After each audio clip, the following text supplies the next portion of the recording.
Welcome to Cat BD. That's my DJ. Go DJ. That's my DJ. Welcome to the Fourcast, where we review movies, documentaries, films in a completely different way, like you've never heard before. You're gonna laugh, then you're gonna cry from laughing, and then you're gonna learn something. So get a notepad, get a pen, because we're definitely ready. And let me say this. For some reason, I was trying to type in the title, and all these platforms is getting sensitive. We're not saying anything. Who Killed Malcolm X is a documentary on Netflix. Okay, let's just get that out the way first. Yeah. But we are live on Facebook. We're live on YouTube and Twitter. Twitch said the title was a little too edgy for them, so we're not live on there tonight. But we're gonna really get into this documentary. It's on Netflix. It's actually been out for a year. And HRap was actually talking about this a year ago before this show even started, saying it was something that I needed to watch. And so I'm glad we got around to doing this, because I think it's extremely important. And it also correlates to the times we're in now, and it correlates to some other films that we've reviewed. So we got a great show tonight. So to kind of go to initial reviews here, HRap, I'm gonna kick it to you first. Oh man, I think this is an excellent documentary.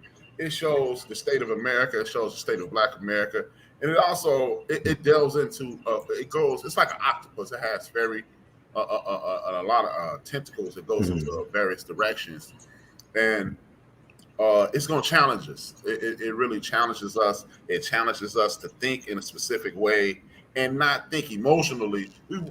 This forces us to think logically instead of emotionally, because it's going to be one portion that we come up, and I can't wait to talk to it. I don't know if we're going to talk about it this week or next week, but it makes you go, wow, I need to think about things differently, because there's one way to look at things, and the one way is they murdered our brother, our ancestor, he was leading the way, and then you have to start realizing why. Mm-hmm. And the why is the most important part of this. And it might, I can't wait till we get to that portion of the conversation. So when we get to that portion of the conversation, I want to hear you guys' point of view on my point of view. Definitely. Yeah. Let me give some shout outs here. The chat room is already buzzing. Archie Red. If you see a cup of Kool-Aid, that's Archie Red. He's got a show on YouTube called Drink the Kool-Aid. All right. I think this is his comments right here. Send that. Archie Red was big time contributor last week to Queen 3 and King. So make sure you jump on the Queen 3 and King page, Archie, and put your show information on there so our users can support you, man. Our viewers can support you. Definitely. My man Big L, he's from Chicago, but he lives in Arkansas. He's coming through, big supporter of my past shows, and also he's been tuning into these. Jonathan Davis, thank you for tuning in. Let's see. We also got Rucker Park. Well, hold on, that's not Rucker Park. Yeah, that's Rucker Park right there with the bangs. Yeah, bangs still in full effect. Killing it. Bang gang. I was gonna say that, but I was like, that's the same. Also, Wanga. All right. What's up, Wanga? I ain't seen you in a minute, bro. Hey, Wanga, we need to get you some type of Abby or something, man. I don't know. You got any pets or a picture of your family or something on there? So we can see that just an EM. Right. So we can see what you look like. That'd be nice. Ask Rucker Park, can you borrow a bang? Yeah, that'll be a good Abby you could get together. All right, Wilks, I'll kick it to you. Initial thoughts, man. Watching this just kind of really just answer some questions. Even as when I was growing up, and I asked my mom even about Honorable Elijah Muhammad. It's like, why was he never replaced, or why was somebody never, I guess, put in his place? But I mean, it had me questioning. Was this all like a brainwash scheme? Was it used to establish Black economics, to establish a Black nation, to promote strength and wellness. But on the other hand, like most organizations, yeah, you've got some dirty dealings. But I mean, I think their intentions were probably good. I don't know. Some things happen when you get caught and brought to the wayside. I don't know. But it just had a lot of questions, and it opened my eyes to just wondering, like, man, it seems like there's some cover up and some cultist things going on. And then, it's just wondering why, like, okay, was Malcolm X brought in to do what? But it's like once he gets to a certain point, now it's like, okay, he's getting too big. But I thought the documentary was great. I thought it was great. I'm glad HRap brought it up because I started it, and then I was like, well, let me get back to it. And of course, I never got back to it. And then he brought it up again. I was like, okay, I need to watch it. But no, I think it's great. I think it's a good documentary so far. I think I stopped at episode 5, but no, I think it's pretty good. Yeah. And also, just to make clear, we're going to be just talking about episodes 1 through 3 tonight, and then we will do 4 through 6 next week. But this was deep. This wasn't on the surface of like, let's just talk about all the fluff stuff. It went deep, and the guy, Abdur Raham, did an excellent job, man, doing the research, man. That's the fact that he's not a lawyer. This is not his profession. He dived as deep as possible that you can go into this. So, but Dawk, go to you. Yeah, I actually started writing when HRap was talking because he made a great point, and he talked about, you kind of take the emotions out of it, and they talk more about facts, instead of what they think about it. They're giving you facts. This is what happened. And now, unfortunately, or fortunately, it really doesn't matter, but those facts kind of make you start feeling a certain way, so it brings the emotions into it, right? And I thought, in the way that HRap said, I thought it was similar to Exterminate All the Brutes in the sense that it made you look at it from a different, more factual, this is what it is perspective, and then allowed you to draw your own conclusions as a result, right? And, he talked about the why being the most important question. Well, if why is the most important question, then a 1A is going to be who, right? And that why, if you get that answered, then maybe it'll help lead you to the who, And there's some interesting facts I'm seeing if anybody else dove into to try to figure out, what some of this documentary kind of brought out in terms of suspects and what they've done with that. Some interesting information that even New York Times has wrote about and stuff like that. Yeah. And so immediately I'll say when I started watching this, I thought about Spike Lee's Malcolm X movie, which was a documentary, not a documentary, it was a biography of his life. Yeah. They call it a biopic, maybe? Biopic. Yeah. So immediately I kind of thought about that, and I was like, okay, is this going to shed more light on his life, or is it going to be? So I didn't really know, but immediately from the jump, you knew that this was going to be diving deep into his life, but also what happened on that day that he was killed, and a lot of interviews too, and also being able to find people that was there that day, which that's going to Summer of Soul, like to be able to find people present in what was going on gives you even more of a background and kind of a backdrop. Let me give a shout out to James Smith, Barbershop J, that's his nickname. He's tuning in on the Facebook group. Lennon Crisp and one of the queens, Mika Baldwin, she's tuning in as well over on the Facebook group side. Go ahead, HR. Oh, I wanted to address something that Will said. Wilks, he was replaced. He's replaced by son of Warwick D. Muhammad, and they took a shift towards Sunni Islam. It became more of a Sunni Muslim sect, and they started allowing European people to be a part of it.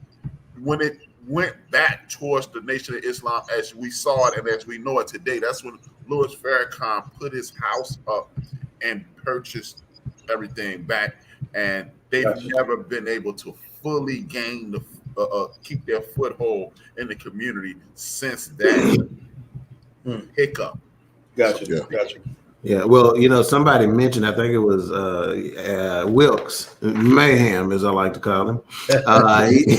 He said that, I think he mentioned the business aspect of it, and it was very clear in these first three parts that money became a motivating factor for a lot of what they did, and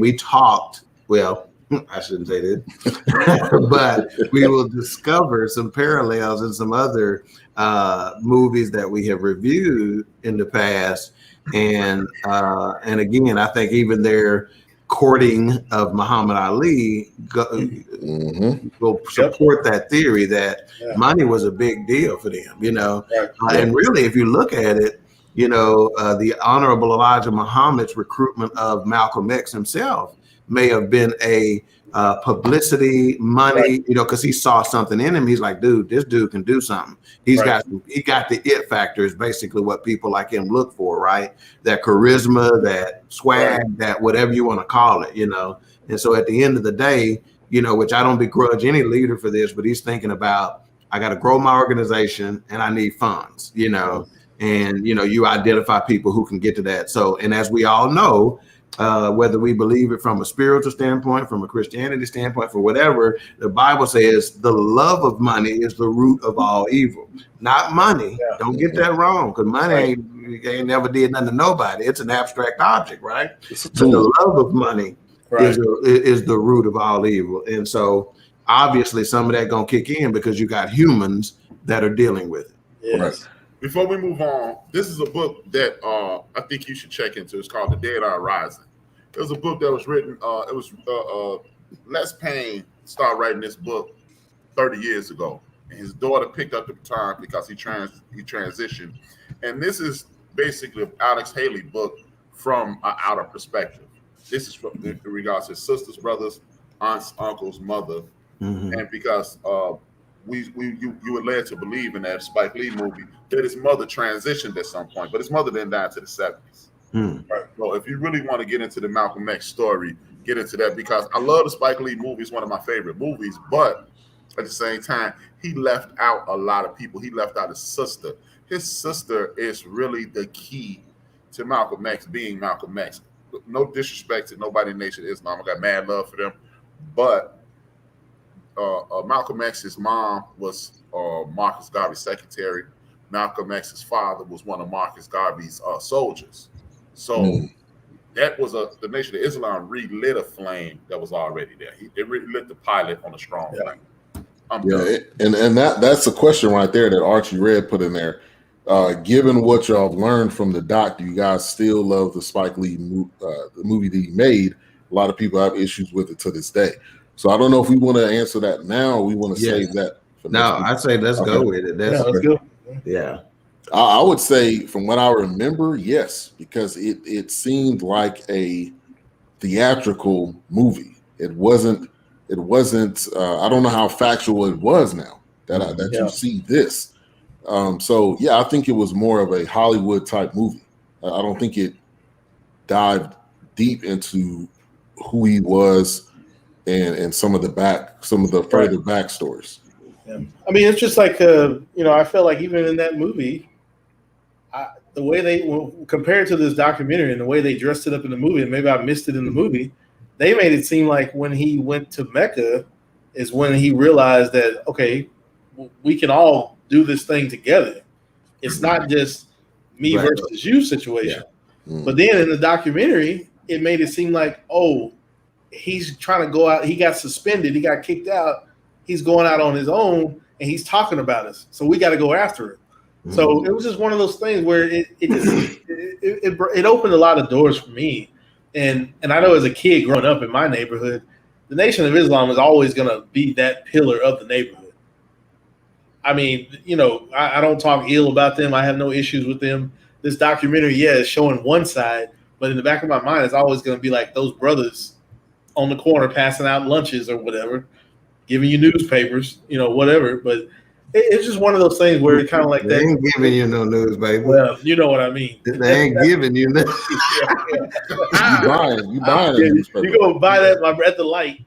Bean pie, my brother. Yeah, exactly. Yep. 2 of them. So yeah, no, it was just one of those things where the documentary and then they kept just thinking about the movie, how like which one is which? Because you're telling me this, but then you're showing me that. So I think his question really moved me in the sense that, do you guys still love the movies? Like, absolutely still love it. And I don't know that there's anything you can do to stop me from loving it, right? I don't care how many more real documentaries I see, whatever, because again, that movie was just that. It was a movie. It was in entertainment. So you knew that they took some embellishments with it, right?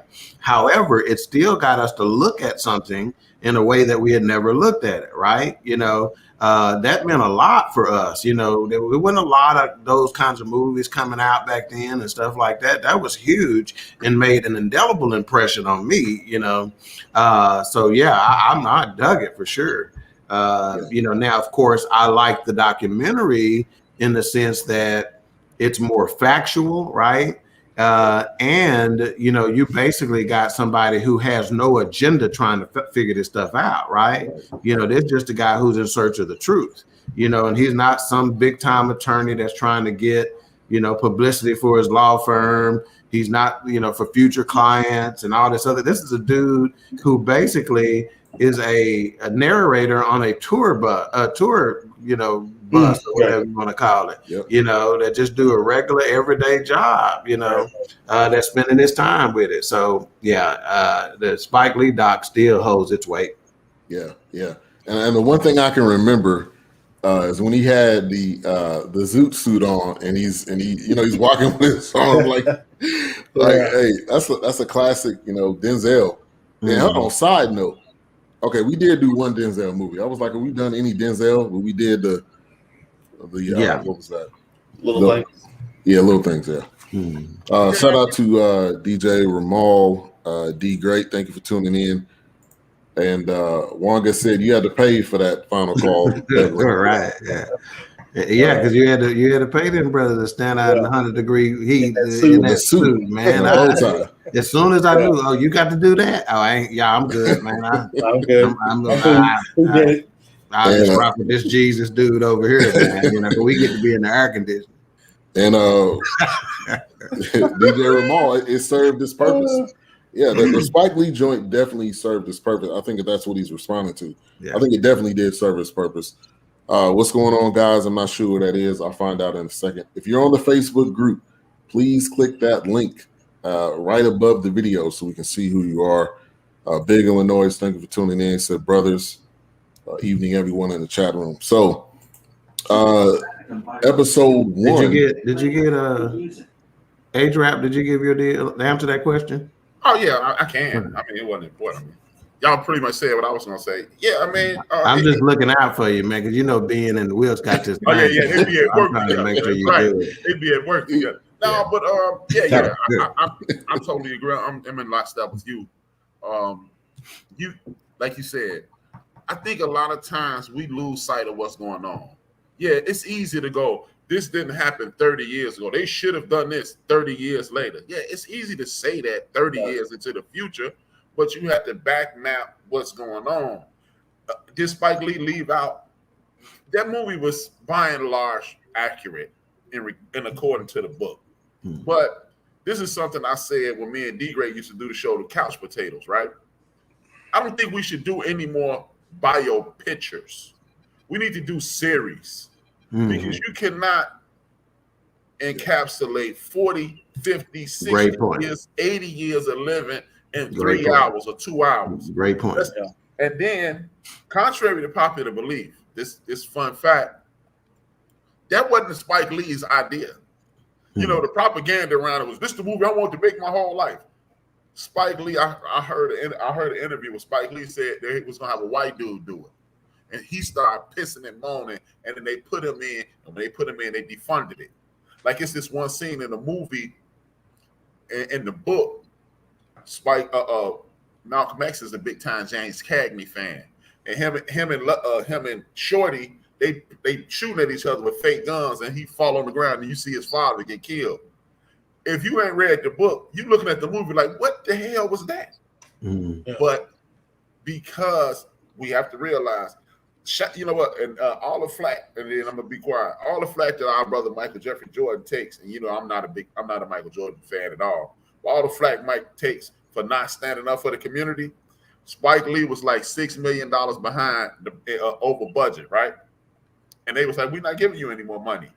So what he did was hand a Malcolm X hat to Michael Jordan. Michael Jordan wore it at a press conference, and that funded the rest of the movie. Wow. So while we always kick Mike in the ass for saying gym shoes don't, or everybody buy gym shoes, Michael Jordan is the big reason that movie got funded. Right. And HRap, that's your segment right there, man. The facts that nobody else knows. Right. There you go. That's what you bring. That's what you bring. There you go. And he brought up a good point, you know, there as well, and about how you can't do a biopic that encapsulates 60, 70 years of history in a 3-hour film or 2.5-hour film. Well, we proved that last week, the Summer of Soul. You can't even do a movie on a 6-week festival in 2.5 hours, let alone a 60-year run, you know, where you dealing with several decades. Right. Shout out to Hoodie. Hoodie Hawks. That's the safe bet. The way you pronounce stuff and with a little New Orleans, right? It may be the Hoodie Hawks. Let's just Hoodie, do us a favor and spell that phonetically for us. I think your question is a great one, and I love Godfather of Harlem. But help us with that pronunciation, please. Go ahead, Ben. Read the question, man. Okay, so hi guys. Hi. Are you following the storyline between Malcolm X and Bumpy Johnson on the show Godfather of Harlem? I didn't know the significance of their relationship until this show. I haven't watched that show. So man, you're missing it. Forrest Whitaker is playing Bumpy Johnson and doing some of his finest work. The cat that's playing Malcolm X in it is doing a fantastic job. It's on this little network, Epic, right? Epic. That I didn't hear about. I think they use that as their jump off show, man. That's how good it is, right? Yeah. That was how they were getting folks to sign up to this little streaming, you know, situation or whatever. Mm-hmm. But again, we still got to take that with a grain of salt, right? You know, because it is a show. That's for entertainment purposes. So I'm sure they're taking some liberties, but I'm sure they're also using some, you know, some decent facts. But yeah, I love it and like that little connection between the two. Yeah. Okay, back to the fun facts. Malcolm X, if you read the book, Malcolm X was highlighting that it used to be crews of black people in Harlem, and they were called the 40 Thieves. The 40 Thieves were a group of dudes that were no nonsense. And that's why they inculcated Bumpy with him and that, because Bumpy ran with them. Mm-hmm. So like Dawk put it best. Yeah, they were buddies. And then let's not forget, Malcolm X had just left a nefarious life. That's right. 7 years before. He was only believe it or not, Malcolm X was only a member of the Nation of Islam for about 12 years. Mm. So when you look at his life before, hustler, drug dealer, pimp, thief, yeah, he was part. You know, he wasn't part of the 40 Thieves, but when he walks into that bar in that movie, that's kind of like the 40 Thieves with West Indian Archie and Sammy and Cadillac. Those were guys that were in the 40 Thieves, and they didn't play no games. If you stepped out of line in Harlem, they got with your glamour. And so it wouldn't be it. You know, again, if we start looking backward, we'll see just how important these situations are. Yeah. And this is Archie with this comment. I agree, man. We need series because there's no way to put all the needed info. Right. That's true. Like if you had exterminated all the brutes in a 2-hour movie, there's no way. There's no way. It wouldn't. No way. Yeah, it wouldn't have had the impact that it needed to have. And the character Shorty was Red Fox, Malcolm X's best friend when he was running in the streets. Mm-hmm. All right. Let's see. That was just a shout out. And didn't they touch a little bit on the Malcolm X angle in the movie Ali, right? That Will Smith played Ali. They did a little Nation of Islam stuff in that movie where they gave you that angle. But did Mario Van Peebles? I'm not sure who played him at the time. Possibly, you might be right. It's been a while since I watched it, but I remember because Ali was getting upset, with them trying to control him, and he was like, "No, I'm doing the way I want to do it. It's my deal. Y'all can be here, but shit, they be doing this my way." Yeah. Big Illinois, Norman Jewson was supposed to direct X, so it wasn't supposed to be Spike Lee. No, it wasn't. Okay. Spike Lee. He just kicked up enough dust, and then once he, back then, Dawk can remember this. Dawk can remember this vividly. Back then, if you kicked up enough dust with the NAACP, people be okay, right, oh yeah, and then because it was a more unified community at that point as well. So if Spike Lee acted enough a fool, what we would have did as a community is not want to go to support it. So those people in Hollywood knew if this. And at that point, Spike Lee was at the height of his powers. You're talking about School Days, and then you're talking about Do the Right Thing, then Jungle Fever, and then Mo Better Blues, and then you think you're gonna challenge this dude who got the entire black community behind him? Every black person in the movie, well, not every, but by and large, the black community would have said, "We ain't going to see nothing if a white boy doing it," and that's how it would have been. Wow. This comment right here from Hoodie. Yes, I did some research. Bumpy and X ran the streets together and provided security for Malcolm. Malcolm asked Bumpy to stop because it didn't look good in public. He was assassinated 2 weeks later. Wow. That's a mic drop right there. Yeah. Dropping that knowledge. Definitely. But series don't play on the big screen. That's true. I agree with you there 100%. You can't, nobody's going to go to the movies besides the four of us and go see Exterminate All the Brutes. It's not. And that's the reason why it's on a streaming platform. But I think if you want to get the full picture and the depth of things, you have to watch a documentary. You cannot just go off of the featured film, because there's going to be some things that are going to be left out, and there's going to be some things that are going to be false to make it look like a movie. I mean, I just got to have a plot. But you also, I want to agree with. I want to bounce off something Hoodie said. We also got to look into these documentaries, because I kept hearing y'all say this. This dude didn't have the dude who did it didn't have a dog in the fight. But guess who financed this? Dr. Henry Louis Gates. I don't rock with Dr. Henry Louis Gates at all. Yeah. Dr. Henry Louis Gates has an agenda every time. So what Dr. Henry Louis Gates may have done is push them in a certain direction. And because he is an academic, and because he is world-renowned and well-respected, there are some things that are going to be jaded. So let's not forget that. Every documentary, there's an agenda. Oh, yeah. Yeah. So and I say this, as soon as I seen Henry Louis Gates, I was like, HRap, as soon as he seen that name, he was like, yep. Yeah. I was like, oh, man. Come on, man. I'm gonna turn this. What else is on?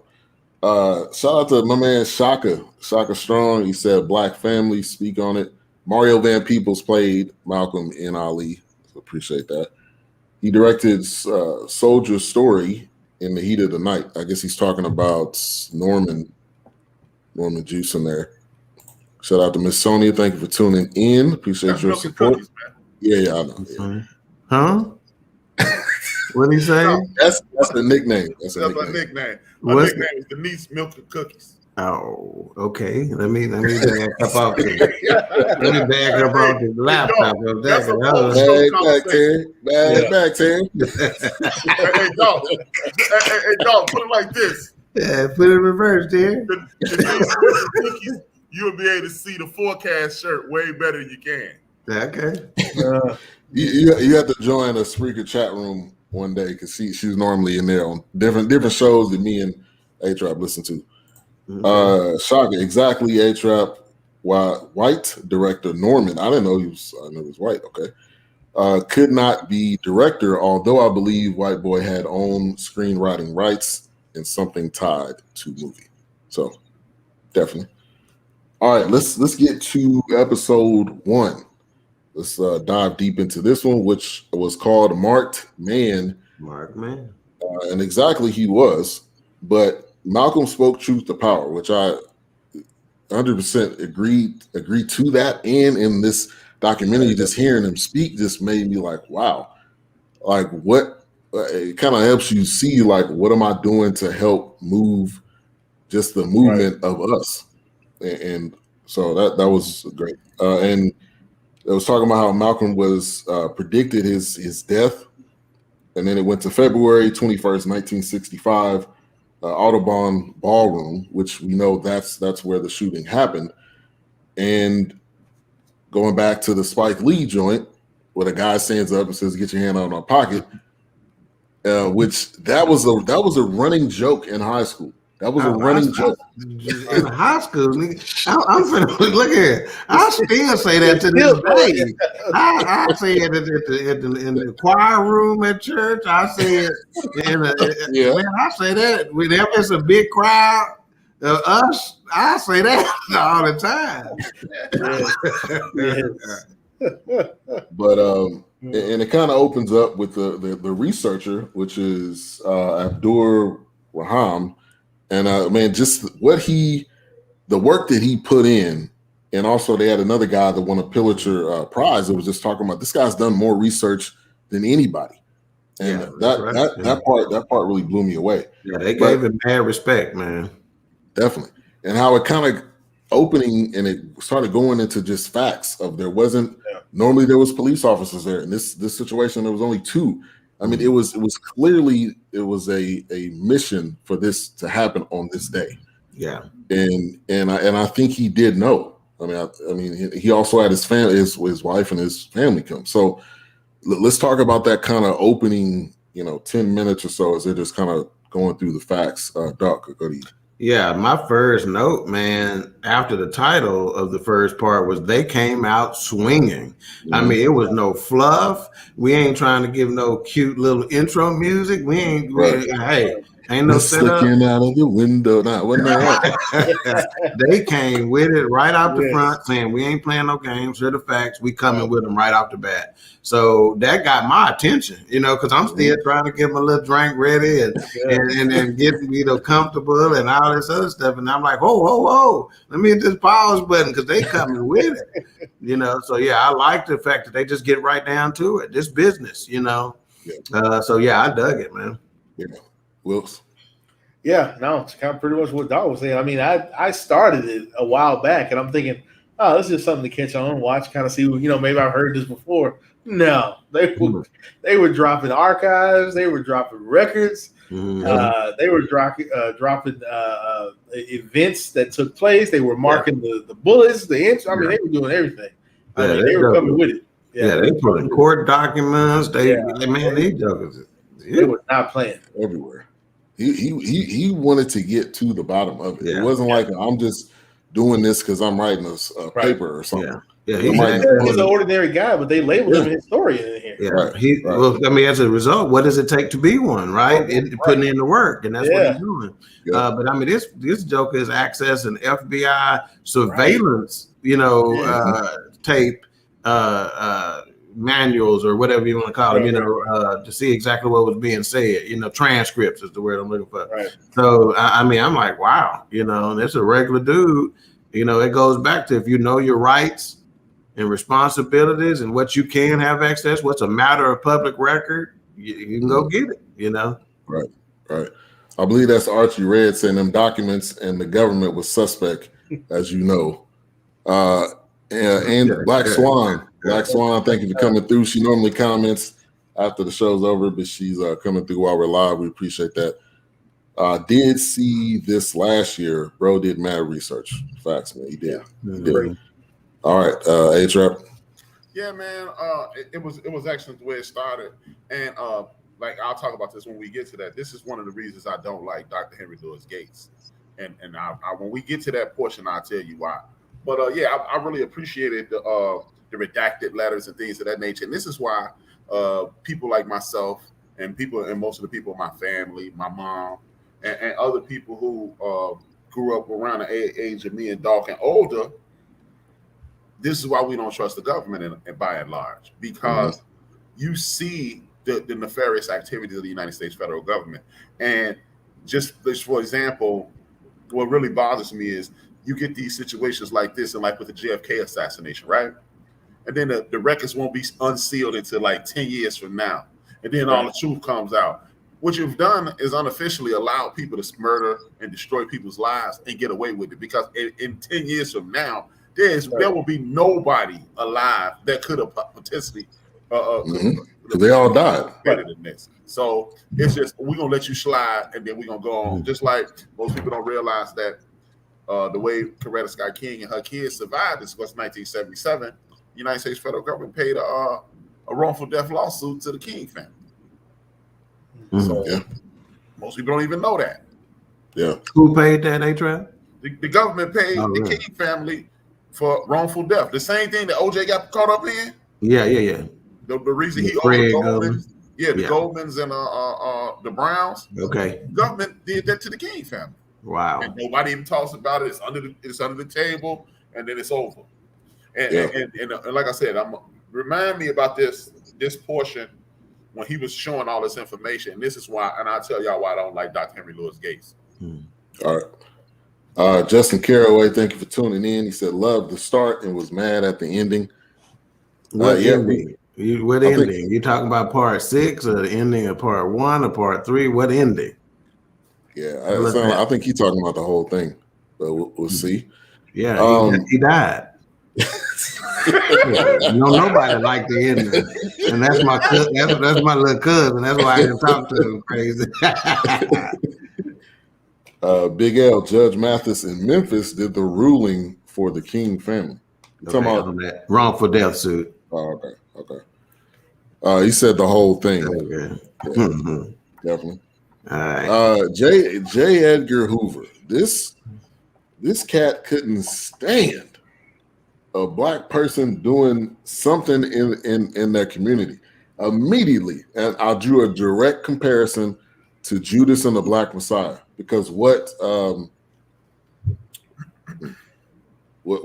he was doing in that movie and throughout his life, Fred Hampton was a threat, but it was not a threat. It was a movement that was building up the black community. And the dude just couldn't stand that. Like anybody, if it was a little kid giving out waters, he was like, "Oh, that's dangerous. You be giving out water and grapes, little man." Right. So I mean, like this was another example. So did you guys draw that comparison to Fred Hampton or Judas and immediately? As soon as I saw his name and his image, I was like, "Oh, here we go." And the bottom line is, think about it from this perspective. He's right. It is a threat to the status quo. And they wanted to protect the status quo. So you're right. Where he's wrong at is trying to stop it, and the means with which he used to stop it. But he's right. We're a threat. That's why folks want to keep us sleep with stuff and things and distractions and this and watch this and this is what's important, et cetera, et cetera. Because if you stay woke long enough and you put away episodic diligence and have a sustained approach, then you're dangerous. Okay, Jesse. It's dangerous. I can't remember what the movie was, but they was like, "Hey, be careful, they dangerous." He goes, "I'm dangerous." Hell, I'm dangerous. We dangerous. To be perfectly honest with you, because if we wake up enough folks, if you wake up the right folks, then the status quo gonna be in trouble. And right now, status quo is putting too much money in folks' pockets. Yep. I'm gonna put this comment up by Big L. We call him the Troll King and certain circles. Wow, I believe it. Hey, Dawk, my man asked me were you a reverend this week. One of my guys who listens to the show. If I had a nickel for many times, I done asked that. They gonna ask that question, man. Yeah. Somebody said preach it. I think that's probably Archie. But I don't know, HRap, if you wanted that. I don't know if you already touched on that. Everything Dawk said to just put a cherry on top of what Dawk said is that's true. If you mess around and he go, this is the encapsulate what Dawk said. I got you, big. I got you. If you is the cherry on top of what Dawk said, This is how you know they always trying to get us to look over here and over there. You know, they want to take that. Look. You want to take down all these Confederate statues, right? Because they're threatening us and blah blah blah, right? But you got a building in just about every city, a major city in America called the J. Edgar Hoover Building, and this dude has systematically, allegedly, helped kill King, helped kill Malcolm, helped kill Fred, helped kill JFK, potentially his brother. Hey. But y'all still got his name on these buildings. At the very least, he financed it. Yeah, right. Hey, it's no allegedly. It's not the news. No. You have to say legally. You have to say allegedly, because if you can't prove it, you be liable. Right. And if you think if you think Twitch is giving you a problem with the title, being killed being in the title, keep saying that he done did it and see what happened to you. Looking over my shoulder. Looking over my shoulder tomorrow. Yeah. So I liked how it went into the narrator's life. He talked about when he was 14 and he had he a cop, man, this threw him on top of the car and drove him around and said that's where we threw Pookie and Ray Ray in it. I mean, for me, that gave some backstory on why he was so passionate about Malcolm X, but also that was like his that was somebody that was helping lead him, and he said it actually changed his life. So I thought that was impactful. Yeah, no doubt, man. And I've said this so many times in the last 4 weeks in conversation. A man with an experience is never at the mercy of a man with an argument. You know, so you can't tell me nothing about police brutality. You can't tell HRap nothing about police brutality and whatnot. That cat, you can't tell him nothing about it because he done experienced it. You know, and that experience is what triggered him, is what inspired him to become what he became. Right, exactly. All right, so as we keep going along, February 1965, it was talking about how police had no sense of urgency. They basically showed up with that coffee and donuts. It's like, there he is. Let's go ahead and take some photos. You know, it's like they posing in the pictures. And the part that pissed me off the most is that they had a dance scheduled at 7:00 in the Audubon Ballroom. It was like they just cleaned it up and had to dance like nothing happened in there with bullet holes still in the wall. Right. Like if that don't tell you that they could give two, you know. Yeah, well, one of the key things that I picked up in the documentary when they was leading up to it is the fact that he had invited other speakers to be there and none of them showed up. Yes. And I'm like, oh man, I want you to dig a little bit more on that. Say, hey, what's up? Where we all at? Right. What y'all knew? Like, Dick Gregory called them and said, I don't want to be there when they kill you. He called him and said that? Dick Gregory he's on record saying it. If all you have to do is go to YouTube and look up Dick Gregory, and he said, I called Malcolm. He said, no, I'm not going to be there when they kill you, man. Wow. And the fact that they knew it was that moment. Problem, even back then, saying, speaking his mind. Yeah. Wow. Speaking of Dick Gregory, hopefully in some coming weeks we'll get to his documentary. And it's entitled "Fix Me Some of That Dick Gregory." What movie was that again? House Party. Okay. They said that like that was Robin. What's his name? The comedian that passed away. No, that wasn't Robin. Everybody was that saying wasn't him. That was the fat dude. Okay, that's right. Pam. Pam friend. She will always be known as Pam. I don't know what her Tisha Arnold. Nah, that's the other lady. Wow. Anyway, he said, yes, sir. He has said it on a few interviews. I did not know that. So that's at Big L police brutality. I visited Ben in Dallas, and cops came into my hotel and questioned what I was doing in my hotel lobby. Facts. Oh. Well, that may have more to do with Ben, sir, than you. So they watching him. Wow. Y'all remember that Dick Gregory diet? I do not remember that. I just remember. It from the movie. Yeah, I just remember it from the movie. You definitely Robin Harris.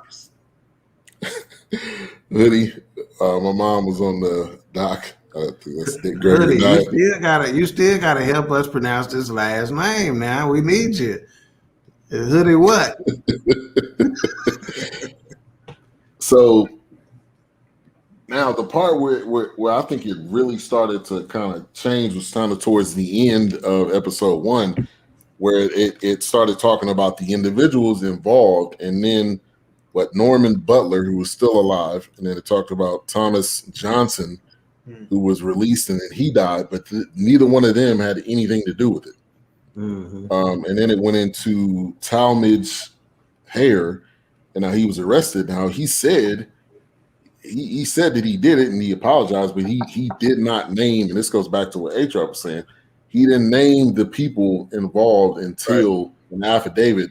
I believe that was saying until the Honorable Elijah Muhammad passed away, if I'm not mistaken. So 77.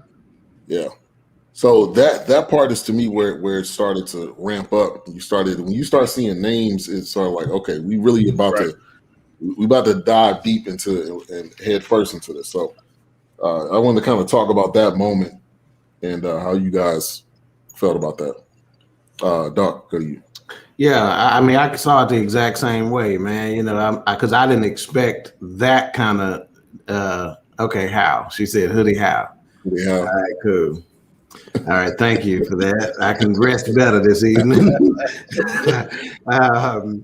But you know, and I don't know if it happened before that or just after that, but he was even talking about how, I mean, it was as he was gathering this research was 2017, 2018, 2019, and folks were still saying, hey man, you need to leave that alone. Mm-hmm. All those years later, you know, so I'm like, shoot, that in and of itself kind of had me perk up a little bit and say, okay, you know, when you start hearing that kind of stuff, you know, some folks is trying to still protect some information.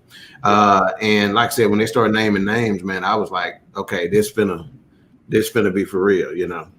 I know for me though, and I know for me, I mean, not doing much research growing up, but just even hearing those names, I think is more than what I've witnessed before, because normally they don't mention this, that, and of course you do your own legwork, you'll find that out later. But yeah, when they were dropping the names in here, that was the first time I had even heard those names mentioned. Because usually when you read something about, Malcolm X was assassinated, they don't mention those names. They don't mention names. They don't even show faces. They don't even show the faces, right? So yeah, no, that was big for me. I was like, oh man, they get to the thick of it. And like Dawk was saying, this brother's walking around asking questions. They're like, man, you need to leave that alone. You need to leave where it is. You need to leave that where that is. Yeah. It was interesting. What he said is that you cannot ask the question too directly. That's basically right. That was very key, man. It'll get shut down and it's not going anywhere. So you got to find a way to ask the question so that it's more of a even when he approached that woman, even when he approached that lady that was in that place, she was kind of like, oh okay, yeah, all right, yeah. You kind of like, I don't know if I need to be answering these questions. Right. And those gentlemen at the bar, well, at the diner they were in, you know, he was kind of like, nah, right. We're not gonna talk about that. HRap. Yeah, man. I've heard those names before because this is my wheelhouse. This is where I live. You know, the name HRap says it all. But it does, though. It does, again, it shows you the injustice that is being allowed to take place in the United States federal government, because how many young men and women and people like the young brother in Charleston, South Carolina, who was put on a phone book and electrocuted for raping somebody. Right. 14-year-old boy, he was 98 pounds. He's supposed to rape the grown woman. They gave him an electric chair. How many people are in jail for nonsense? It was this brother who just was released in November of 2020 from 1976. 1976, he was accused of raping a lady. You ready for this? The lady had leather from his jacket in her nails bent back, leather under her fingernails, right? They pick him up in a clean leather jacket. I think I remember hearing that. He went from jail from 76 until 2020. So this is why when people sit around and say, well, you shouldn't have done this, or, you know, and everybody, they laugh at people who are conspiracy theorists. Those people, you know, even paranoid people have enemies. And it's just a sad commentary that we will by hook, line, and sinker into what somebody else says. And then when Dawk say something, it's like, well, I don't know, man. Dawk might be Wilks on some nonsense. You never know, man. And we see it time and time again. And then we see it right here and HD, high definition, and we still will go along with the system. You shouldn't have done this, or you would be locked up. Yeah, and again, they're back to that saying: a man with an experience is never at the mercy of a man with an argument. And the bottom line is, man, I'm ex-military. In a military, I'm a veteran of foreign war. Okay, and I done seen some things and some, the way some things have been reported, on what's taken place. And I've been on the ground and I'm looking at what's being reported and I'm looking at what's on the ground. And I'm like, it could be number of dead, or number of injured, a number of casualties or whatever. And the newspaper reporting this. And I'm like, I saw that number last week, like this don't match up, et cetera, et cetera. So yeah, conspiracy, you call it a theory all you want. Right. Yeah. And I agree with Justin. It did make you think that the brothers in the FBI were all working together. Absolutely. Because if you can't get a clear story out of somebody, that either means that they're covering up something or they don't know. Yeah. And it's hard for me to believe that they didn't know anything. Yeah, I made myself a note that said Nation of Islam had a common agenda with the FBI. The enemy of my enemy is my friend. Right. So I don't think there's any question whatsoever that they were in cahoots. Yeah, and George Steiny Jr. was the boy killed in South Carolina. You know what, dog? I would have to disagree just a bit. I don't think the Nation of Islam played a role. Now, you may have some members of the Nation of Islam, but I don't think the Nation of Islam would do something like that because they know they're the number one targets. If that man dies, everybody looking at me. If me and you get into a fight tonight on Fourcast, we get to yelling, screaming, and cursing at each other, and then I show up in Texas in a week, and then you die. Right. I'm the number one suspect. That's why I don't think. Now, the Nation of Islam may have had some informants. Yeah, that's but what I don't think this came from the top because I wouldn't. I think I was talking to Big Illinois or somebody. I was talking to somebody recently. I was like, I don't think any black organization or anybody who was set out to kill Dr. King. What human was set out to kill Dr. King? What human was set out to kill Malcolm X? Because these are the two most watched black men on earth at this point. Well, maybe Steve Biko, but they top 5. Yeah. So, and if you go to kill Malcolm X, you're gonna be witnessed by the FBI. They're gonna do with the gun. You're gonna, and then and Malcolm X said this in 1962. They'll get one of us to hurt one of us so they can say it was us. Yeah. So that's why I don't think it was them. Yeah. No, I think there was informants that basically kind of helped either slide some information or they were involved in making it happen. But because later on, I think in one of these 3 episodes, they said the FBI agent was basically saying, like, we just picked dudes up off the street and told them to get involved and give us information or whatever else that they did. But go ahead, Doc. I mean to cut you off. Yeah, no, exactly. It definitely were members, right? Now the level of their memberships and all that kind of stuff is up for debate. But even now, just in I want to say it was February of 2020, the New York Times reopened the case. Excuse me, they didn't reopen the case, but they reported on the fact that the case may be reopened. And a lot of the reason was geared toward this documentary and what he was gathering, right? And so, of course, one of the guys we're talking about, it was 3 other dudes with him, right? So one of those 4 assassins or alleged assassins, his name was Cory Booker. And that dude even appeared in an ad campaign for the then Newark mayor. Yes. So they basically are saying, what New York Times is saying is like, hey, these cats is living in plain sight, and folks know they connected. You know, it's like word on the street is you was one of the dudes, and you know, so. Remember, I've said on several occasions, I don't think all this violence in Chicago is because it is committed by these people who we assume are doing it. Remember, I said that a couple shows back. Yeah. This is why things like this, because the streets talk. Everybody knew who did it. Right. So, and in Chicago right now, you could go to the connected people, and they like, I don't know. And if you can know, and don't nobody know this. So that's what I'm saying. It make me go, what's really going on? Yeah.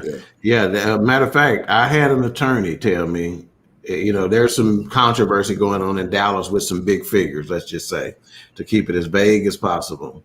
And I was pretty close to some of these figures and some attorneys and stuff like that. And they like, we can't stay connected with the streets because we know if you want the truth, go to the streets. Right. Now, folks say, okay, they're in the trap house. I can't listen to them.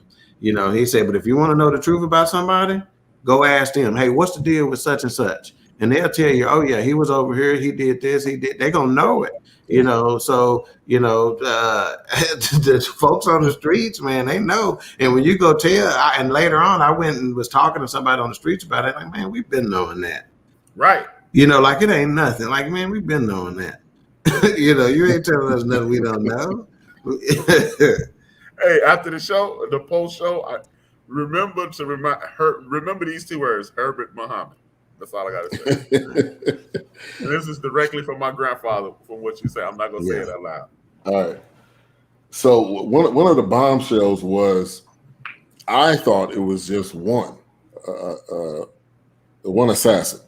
Well, they brought up 5, and for me that was a wow moment because I didn't think there was 5. I mean, I thought maybe 1 to 2, but then when they said 5, I'm starting to think like, man, this is that kind of pulled the cover off from what I knew and understood. So I don't know if that was a kind of a wow moment for either one of you guys, Wilks. Yeah, I know. Yeah, definitely for me because like I said.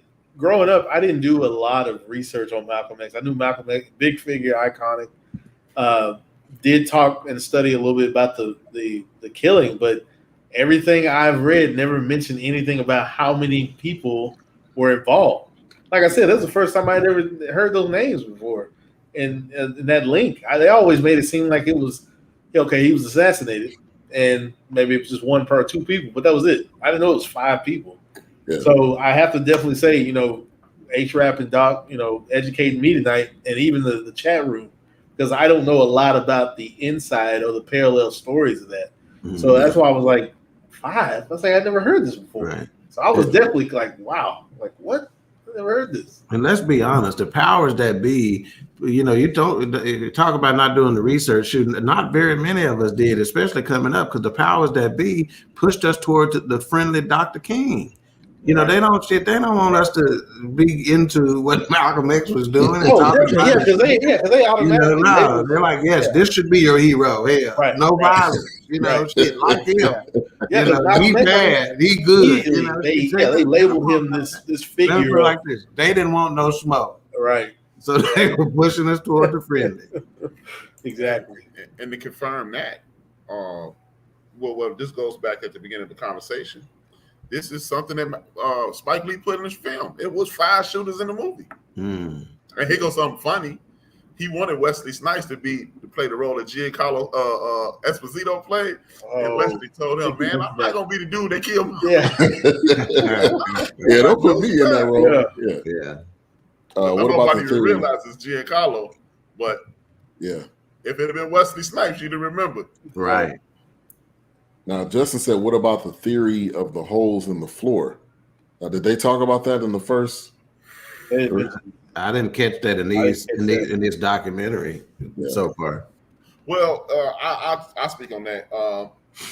Allegedly, there are the dudes who got the weapons, besides the big homie with the sawed off, those bullets didn't kill. Those dudes were shooting blanks. Allegedly, it's been rumored that those dudes were shooting blanks, and there was somebody in the Raptors shooting down and killed Malcolm X. Mm. This is something also from Bob Dick Gregory. He said that those dudes were shooting blanks, and had it just been that dude who shot the double shotgun, Minister Malcolm would still be here potentially today. Mm. But allegedly, they had shooters in the Raptors. Wow. This is from Dick Gregory. Wow. Mm-hmm.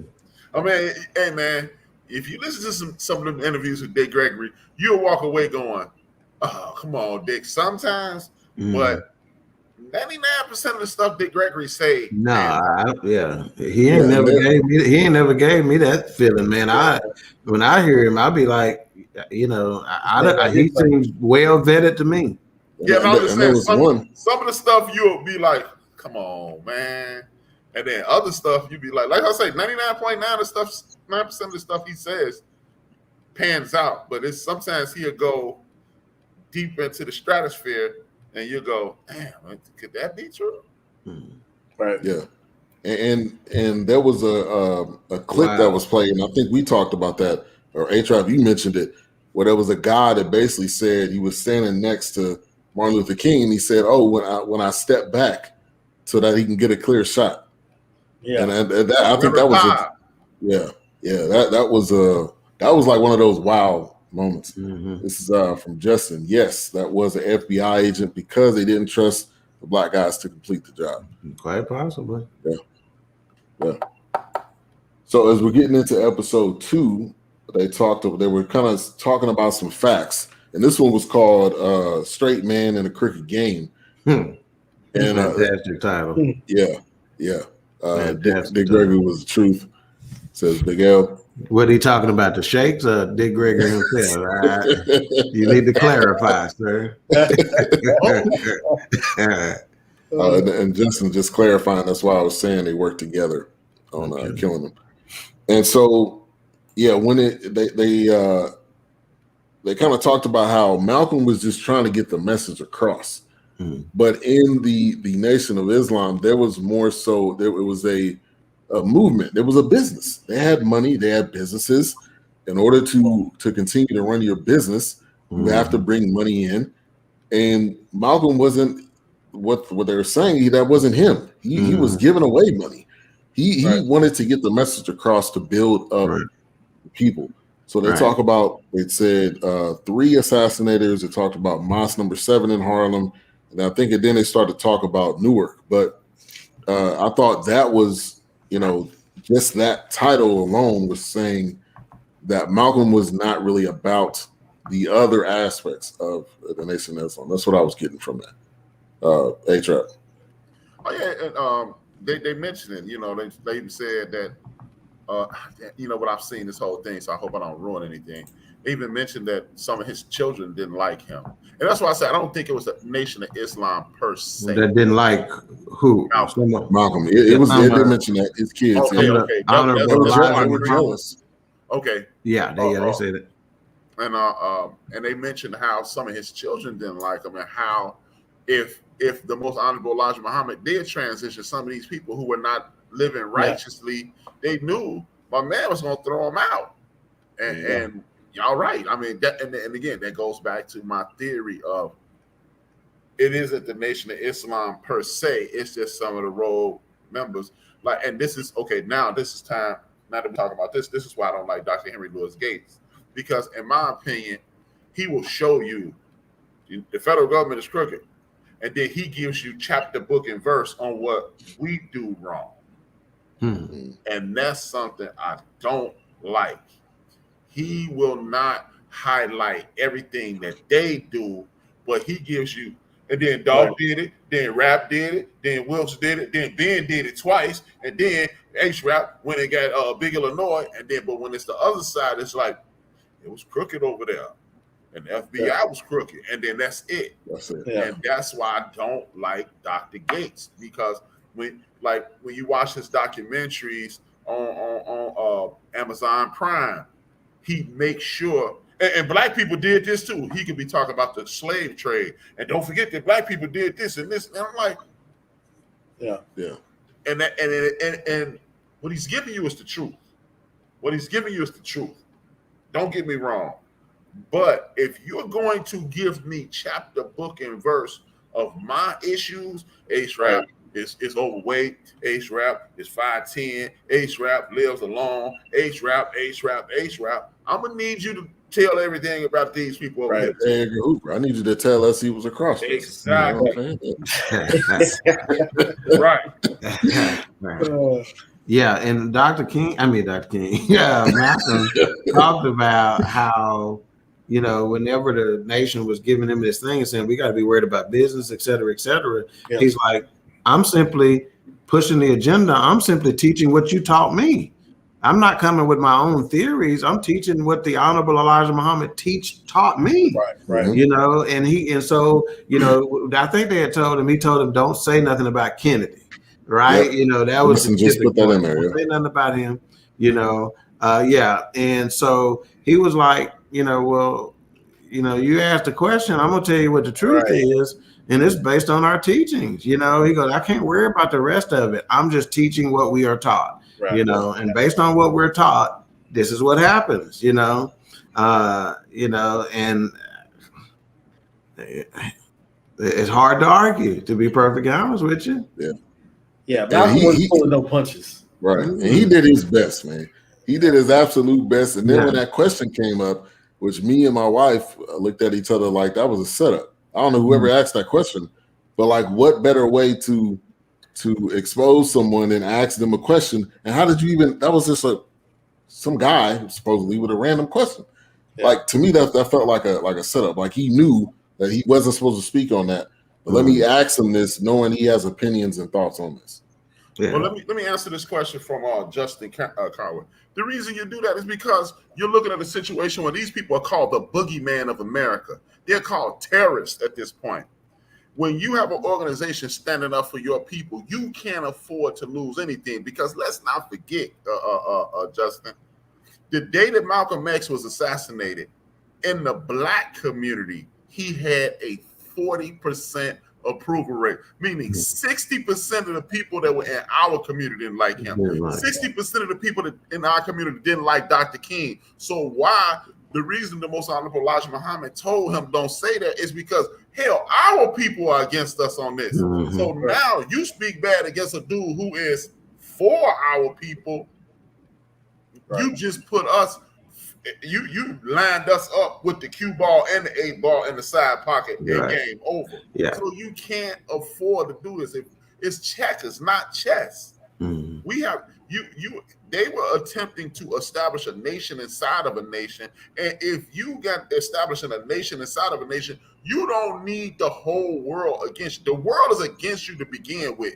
And now you got your people, then you got every Negro's favorite white boy, and you just said, so what he did. No, because back then, you got to realize, Justin, back then people had a picture of Jesus, Dr. King, and JFK in their house. And you stand your black behind on TV and be like, it's not going to work for you.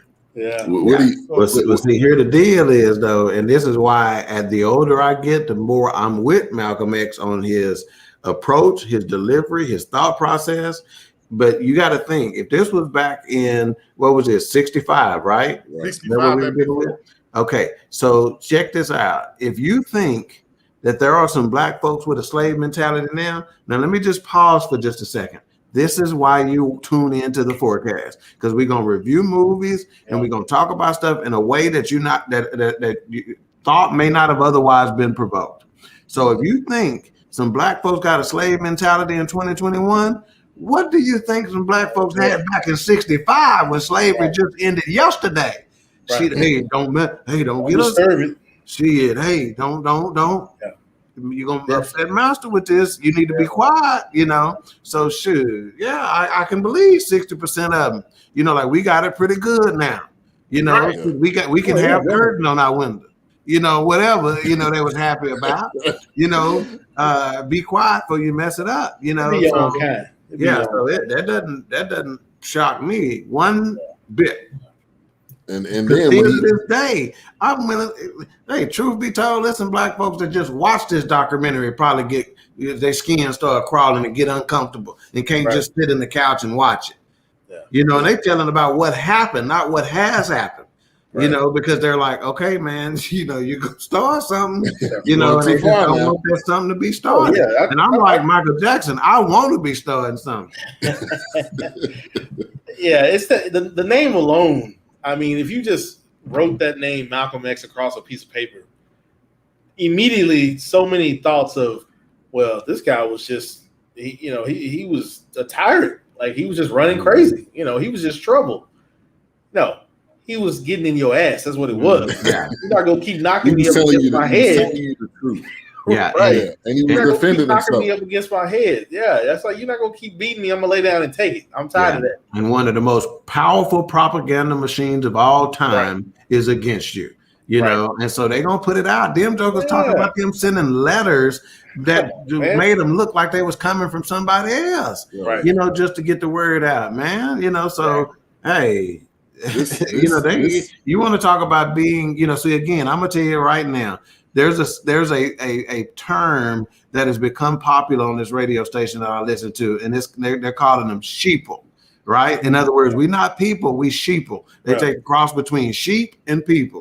And I'm telling you right now, America as a whole, white, black, Asian, Hispanic, it don't matter what nationality, there are more people in America who need to be told what to think than there are that are thinking on their own. Right. Period. Prove me wrong. Like I told Ben that one time when at the Super Bowl when Beyonce was there and she threw up. As a matter of fact, she mentioned something about Malcolm X, and then she threw up the Black Power symbol, and then here comes Giuliani up here talking about, oh, you see that at the Super Bowl? I told Ben, I was like, yeah, somebody had to tell you were offended.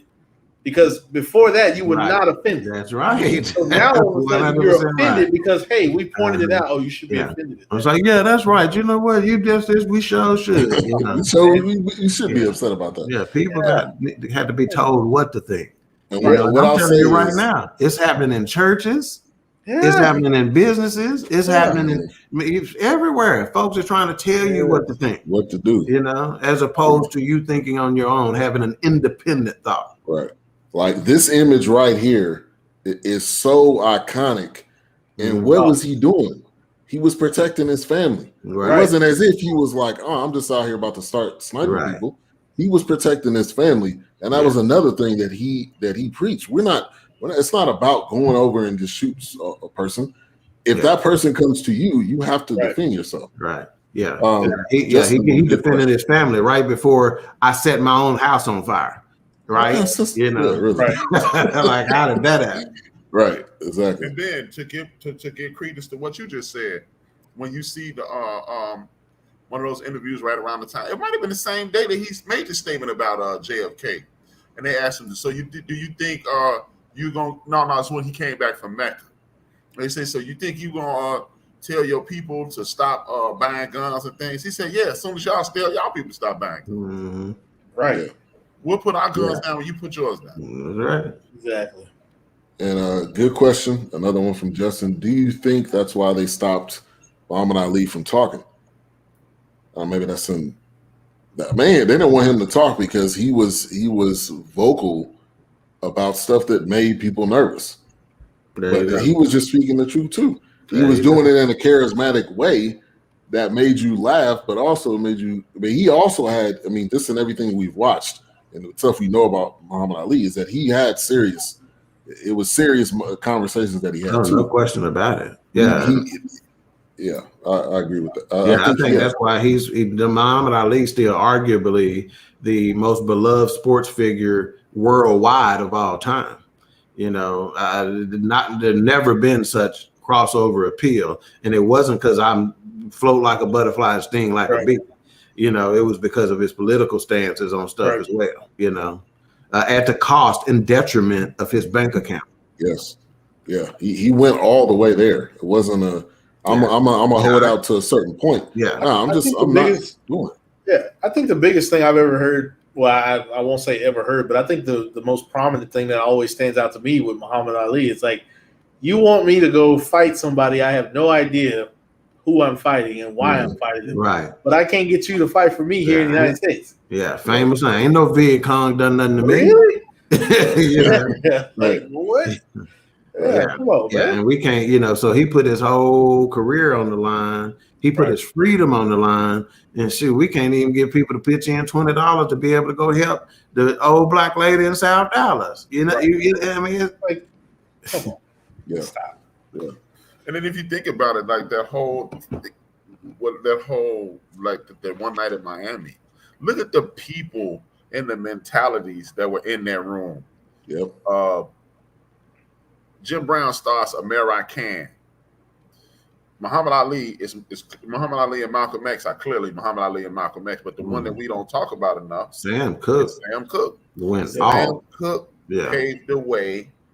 If it's no Sam Cooke, there's no Barry Gordy. Matter of fact, Gordy, there's no P. Diddy, there's no Russell Simmons, there's no Eazy-E, there's no Luther Campbell, there's no nothing.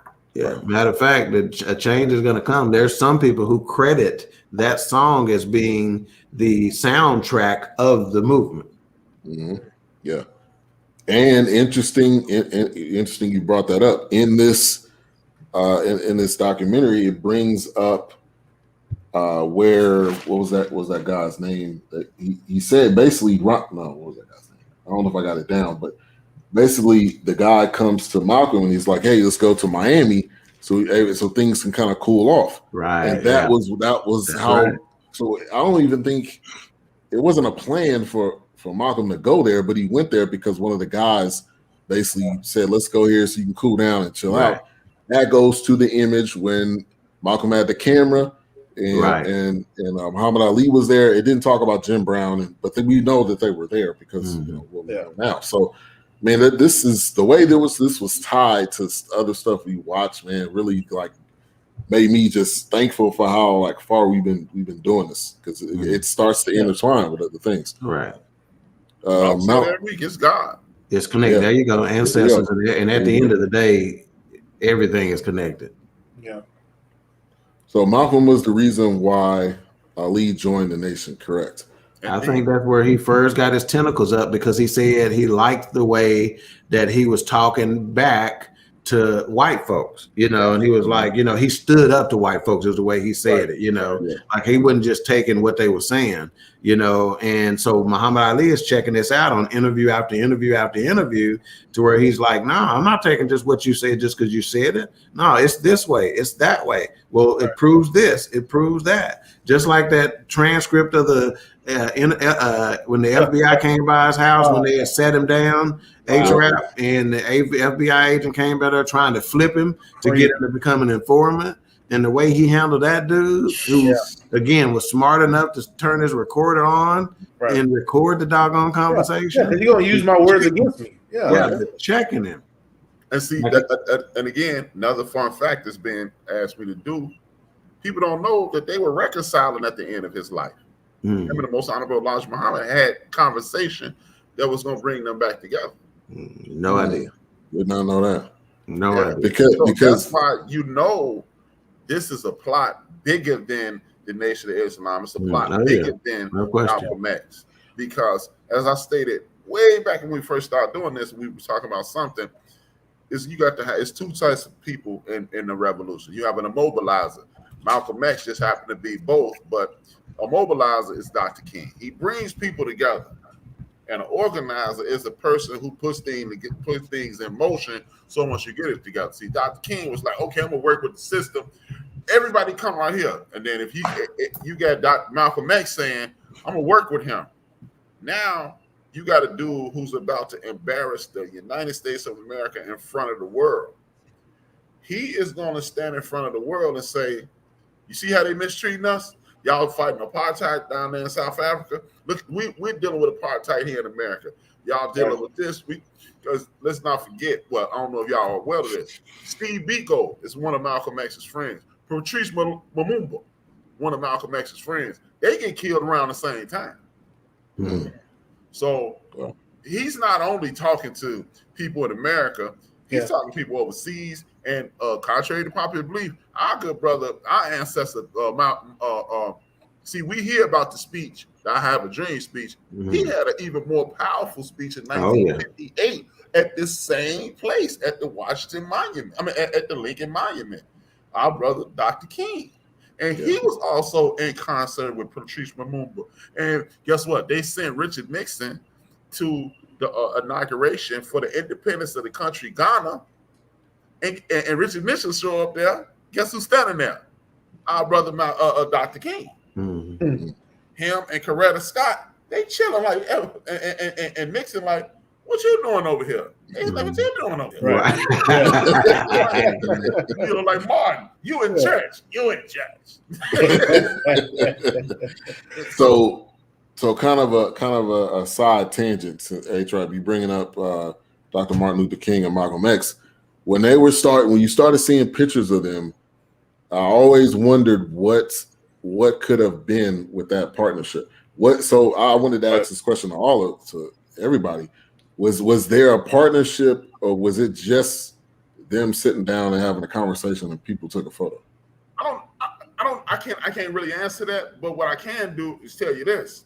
If you watch the I Have a Dream speech, it's something that people overlook every time. Just do yourself a favor, go watch the I Have a Dream speech, and you see a bunch of people in jalabiyas behind him, in Muslim garb. Everybody in all white in Muslim garb. Why is that? Yeah, what a picture that you rarely see is the picture with Dr. King shaking the Most Honorable Elijah Muhammad's hand. And then when we get through, I'm gonna text us in our group this speech that Dr. King gives about, and he ends it with, he says, you know what, I'm tired of white people talking about pull your bootstraps up while y'all gave these white landowners land grants and educated them. And he goes down the list and he said, when we get to Washington tomorrow, we want our check. We're gonna come for that check. Yep. Everybody talks about Dawk just said it. They hand us this homeboy Dr. King. Everybody shaking hands. You know what? Metaphorically, Dr. King is just like Jesus. Because in the Bible, they only tell you about how Jesus is like, yeah, man, it was cool, yeah, but they don't tell you how when the dude said, hey man, they coming for you. When he says, sell your stuff and get you some stuff, it's finna go down. And they don't tell you about how when Jesus went to the synagogue and they're in there selling blessings, he said, hey, man, he sat on the footsteps of the church. Y'all gonna stop this. It's going down. That's not what that's for. Right? Yeah. And see, these are things, man. Dr. King got some speeches that were, you would be like, is this Dr. King or is this Malcolm X? Mm-hmm. But they don't, they don't guide you to those goals. Yeah. And like Harry Belafonte gives us the best example. He told Belafonte a couple of weeks before he died, I fear that I have guided my people into a burning building. He was tired. It's like, hey, man, like on the Fuji albums, you allow somebody to kick you 5 times, they're gonna kick you 5 times. Dr. King was like, me, it ain't no more kicking. I'm gonna cut your damn feet off. Yeah. Right. Yeah. It's called righteous indignation, and that's anger at injustice, right? And so the way I look at Dr. King and Malcolm X is that they started here, but their paths were going just like this, right? And toward the end of their lives, they were crossing at that point, and they were going to come together because their views were aligning, is basically what I'm trying to say, and they got their different ways, but they were getting there, Dr. King for sure has some, bout it gangster in him, it just that his was pulled out a little different. So he was ramping up and Malcolm X was calming down a little bit, and they were going to meet at a very dangerous place for the rest of the world, and so Justin asked the question, if they would have united, if they would have come together, what would have happened? They would have united blacks all over the world. And I'm like, that what would have happened there? Oh my God. Yeah, they couldn't, the powers that be didn't want to see that go down. And just to show you again, Dawk be on point like Trick Dice, man. When you look at old documentation of the Nation of Islam, the Nation of Islam used to put out this other magazine, and they have a hand reaching from a black hand reaching from America and another black hand reaching from Africa, and it was to unite. So when you look at historically the doctrine of the Nation of Islam, it was about righteousness, and this is what, like, it turned Wilks somewhat against it. Be like, is this a cult or an occult thing? But I get why he say that, but you also have to realize when you got 400 years or 300 years of brainwashing, you have to get and you have to fall in line some kind of way. It has to be some form of uniformity, because when you step outside of it, right, the boogeyman is just like when you go into certain churches. Don't deal with secular stuff. Don't deal with secular stuff, because that secular stuff is going to bring that poison right into this. And historically, if you look at the Nation of Islam, that's exactly what happened. I didn't hear him. Master P line. Hey, I'll use whatever at my disposal I have to prove a point. You know, but yeah, what's funny, man, is that half of us don't believe that there's a game going on, right? And so as a result, if you don't believe that there's a game going on, you don't know when you're behind. Right. You know, you don't know when the offensive is against you, because you don't even think a game's going on. Yeah. You know? In the cricket game.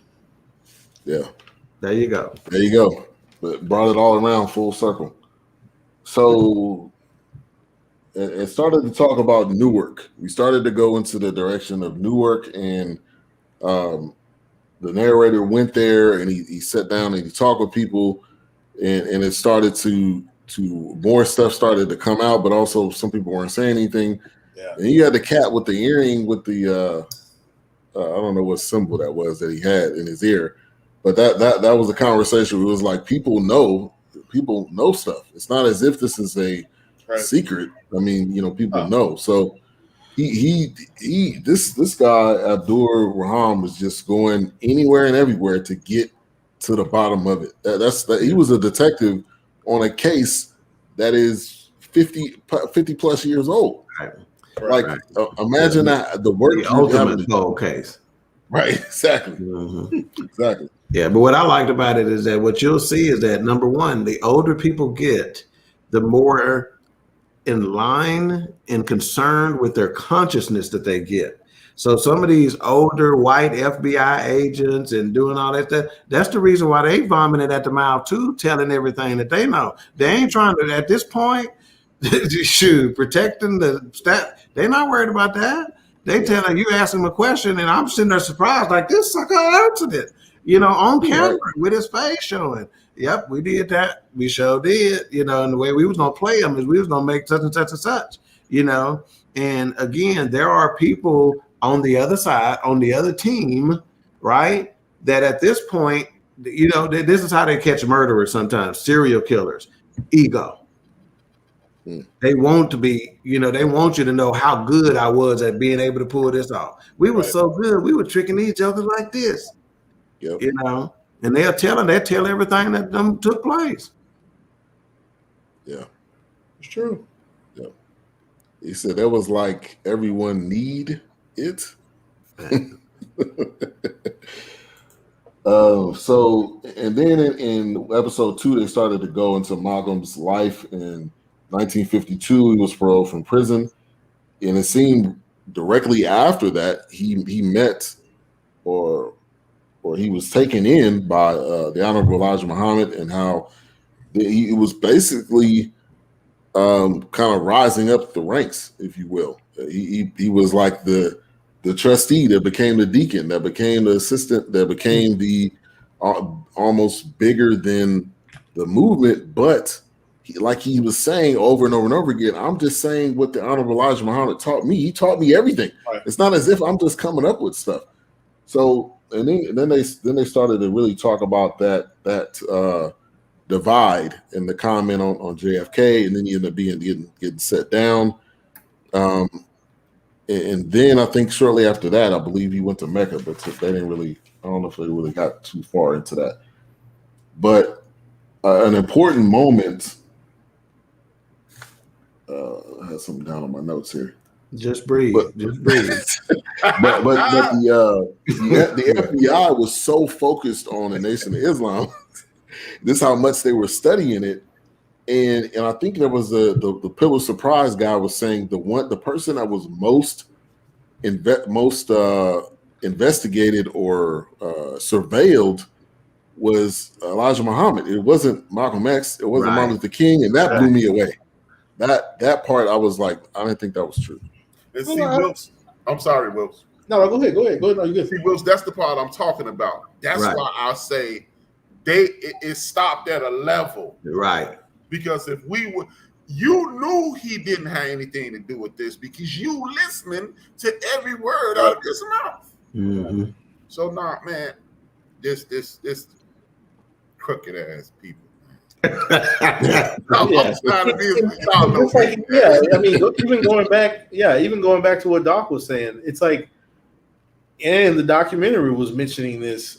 This is when Malcolm was out on his own. It was like, okay, we're watching him. We need to see where is he going. What is his next move? I mean, he's gathering a people, and he's becoming like a diplomat. I mean, he's talking to world power and world leaders. So it's one of those things where it's like, how do we sever the head? Because if we can sever the head, we can kill the body. That's like, so it's one of those things where it's just like, okay, we got to, like you mentioned, they were coming to peace talks at the end, but somehow we still got to drive that wedge in between him getting back into the Nation of Islam, getting back into the favor of Elijah Muhammad. We got to keep that pressure on. Yeah, because it's just, dude, back to the movie, back to the Spike Lee movie. Spike Lee mentions that this is in the book, this is an Alex Haley book, that Malcolm X even said, I trained the FOI. I know what they're capable of, and they're not capable of this. Yes. He mentioned that in the documentary. Right. So who the hell can form like let's just say the FOI was crooked, right? So when they learn how to tap phones, right? It's not, man. Right. Yeah, and that goes back to one night in Miami when they were at the hotel and he goes outside to answer the phone. Now, the point where the guy was all snarky and looking at him, and he was in the Nation of Islam. I don't know who that person was, but that person obviously was not just there to protect Malcolm. There was something else that was going on, which means maybe he was an informant. Then he goes to answer the phone, and you can tell that there's somebody already watching him. And it was almost like he was. I don't know how soon after that he was assassinated, but it was almost like he was calling his wife like, "I'm calling to check on you, but the time is kind of running out, so I need to check on you more often, or we need to talk, or whatever." So. That was 2 points kind of on pass on the night in Miami. That was Lance Reddick's character in that movie. And I'm with you. I think there's no doubt about it to me that he was not just on, because they were positioned as his security team, right? Since you're going to be in Miami and whatnot.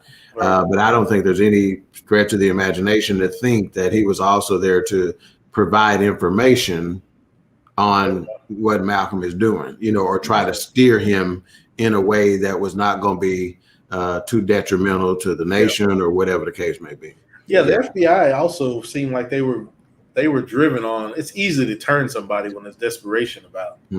So if you've got nothing to lose. Why not? Well, we can, we're not like that one guy. I might be ahead of myself. He was saying, like, we're not going to give you a gun. We're not going to even give you an oath. We're just going to put you in, deep cover, and other people are not going to even know who you are. So we just need you to follow him and watch him, and right. And just in case he snitched, he ain't got nothing to prove. Right. Yeah. And we just gonna pick you up off the street, Bill O'Neill. Right. We're gonna find a way when you're, like Wilks just said, when you're in a position where you can go to jail. Yeah, we can use you at that point. Yeah, that's exactly where I was going to go with part 3 being entitled The Black Messiah, or just Black Messiah, right? Well, the movie Judas and the Black Messiah. Okay, so he had a Judas. Yeah, Malcolm X had a Judas. Right. He has several. At least one. Exactly what I was going to say. At the very least one, but more likely several of them, right? So, and the FBI is playing the same role. Yep, exactly. That's the MO. They playing the role of whoever did the hiring of Judas. You know what I'm saying? It's the same situation. Same situation. Parallel. Yeah, because wasn't later that year, wasn't Fred Hampton assassinated in his sleep? He was killed. Well, not, I guess, murdered. Well, 3 years later, but It was 3 years later. Okay. Yeah. Wow. But that's the MO. That's what I wrote down. That's the MO. That's the playbook. Get involved and find a way to give us information. Yeah. And when we get finished with the information we need, when you finish being used, then you can leave at that point. Right. Or you can be like Bill O'Neill. You can stay in it as long as you want. Right. You let them But get steak dinners. they kind of had a Bill O'Neill, that Gene Richard. I believe his last name was Richard. Gene Richard. yeah. And for the record, that's the dude. That's the dark-skinned dude in the movie who he yelled at the end. Remember in the movie, he yelled at the dude. He said, "Man, why ain't they together? Why ain't the law together?" That's him. Yeah. Mm-hmm. Yeah, Wow. and then like, I'm not a Nation of Islam apologist, but I do respect what they've done. And then when you look at Chicago, when you look at Chicago, and it's the headquarters here, Mont Marion, it's literally right down the street from my house. And I think about one of my favorite people in history. His name, well, most people know him by the name of Stokely Carmichael. He changed his name to Kwame Ture before he transitioned. And Brother Kwame, our ancestor Kwame, he mentions how he's the reason. This is how deep Kwame Ture is. He's the reason we say Black Power. He invented that slogan because he was enrolling people in voters registration in Mississippi. Mm-hmm. So he created the Most Honorable Elijah Muhammad, after Dr. King is assassinated, invite him after Dr. King, before Fred, invites him to Chicago and tell him, "Hey man, I just need to talk to you for an hour." He said he walked out of that meeting 8 hours later. Most Honorable Elijah Muhammad said, "You know they're gonna try to kill you, right?" And he said, "Yeah." And he said, "Well, I'm gonna have the FOI follow you around. As long as you're in America, you have the FOI protecting you." And he said that he told the Most Honorable Elijah Muhammad, "No, I'm cool." He said, "No, I didn't ask you. I'm telling you what it is. Right. You don't have a choice in this." And that's why I don't believe this is a dude that Dr. Henry Louis Gates is painting as this jealous, old, decrepit man who has issues. Yeah. And next week when we talk about it, if we get deep into the most Honorable Elijah Muhammad, I got a couple other things in regards to him. Unless y'all want me to talk about it now, but Yeah, the thing that I didn't believe was where they were basically, because there was people that were saying, "Oh, Malcolm got too big," and I'm like, he's only saying the stuff that he was taught. It's not as if he wrote a completely different book and he's like that's the part that also I don't think he was running off and doing his own thing. I think he so badly wanted to be back in the Nation of Islam that he was willing to not literally do whatever, but he was willing to get back in the good graces. So the fact that this was like a huge divide, I think, obviously Honorable Elijah Muhammad was upset when he made that comment because he told him not to make the comment. But I don't think it was to the point where you can never come back again, and our relationship is broken because tonight, HRap, what you saying that they were starting to come back together. So it was the vision that the FBI did their absolute best to produce.